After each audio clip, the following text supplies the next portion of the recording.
গতদিন দেওয়া আমার ক্লাস 9-এর কোষের আর একটা অংশ বাদ ছিল, সেটা হলো কোষতত্ত্বের ব্যর্থতার পর। তাহলে সেখানেই কি থেমে গেল? একেবারে না। অবশ্যই আর একজন আসলেন যিনি আবিষ্কার করলেন বা প্রবর্তন করলেন আধুনিক কোষনীতির।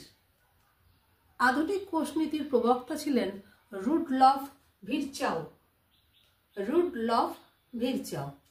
তার মূল কথা ছিল কি, ওনার এই প্রবক্তা যে ওনার কথাটা সমস্ত বিজ্ঞানী মহলে সমাদৃত হয়, তাহলে তার কথাটার মূল বিষয়টা ছিল যে প্রত্যেকটা কোষ তার পূর্ববর্তী কোষ থেকে সৃষ্টি।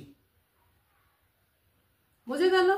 তাহলে প্রত্যেকটা কোষ তার পূর্ববর্তী কোষ থেকে সৃষ্টি, এই রুডলফ ভিরচাওয়ের মূল কথা ছিল।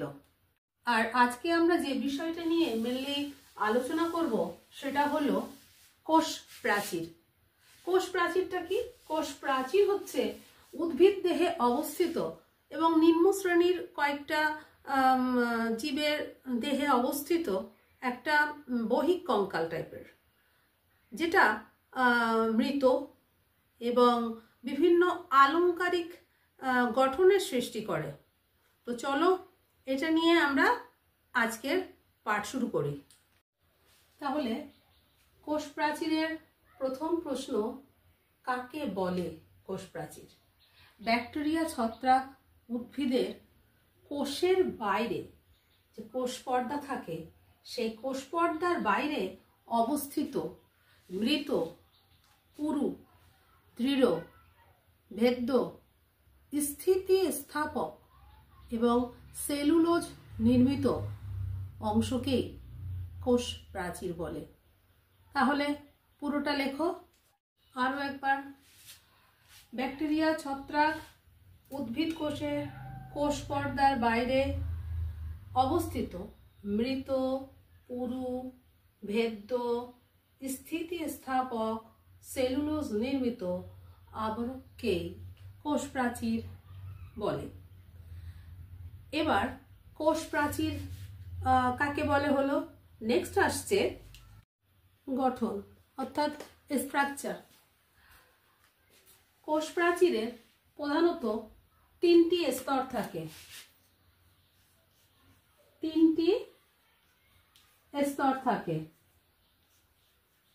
কি কি?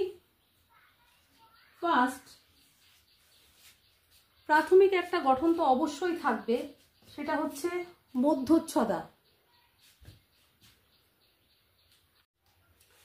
তাহলে তিনটি স্তরে প্রথম হচ্ছে মধ্যচ্ছদা বা মূর্ধ্বপদ্মা। আর এই তিনটেই একটা মানে ওই মধ্যচ্ছদারই নাম, মধ্যপদ্মা, মধ্য ল্যামেলা আর মধ্যচ্ছদা, যেটা বলবে সেটাই। সেকেন্ড আসছে প্রাথমিক কোষ প্রাচীর, আর তারপর থাকছে গৌণ কোষ প্রাচীর। এই তিনটেই সাধারণত সমস্ত উদ্ভিদে থাকে, কিন্তু সবার শেষে যেটা দেখতে পাচ্ছ প্রগৌণ, অর্থাৎ ব্যক্তবীজী উদ্ভিদে আরও একটা কোষ প্রাচীর স্তর, লাস্টে একটা স্তর থাকে, সেটা হচ্ছে প্রগৌণ কোষ প্রাচীর। শোনা লাগছে না? প্লাজমোডেসমাটা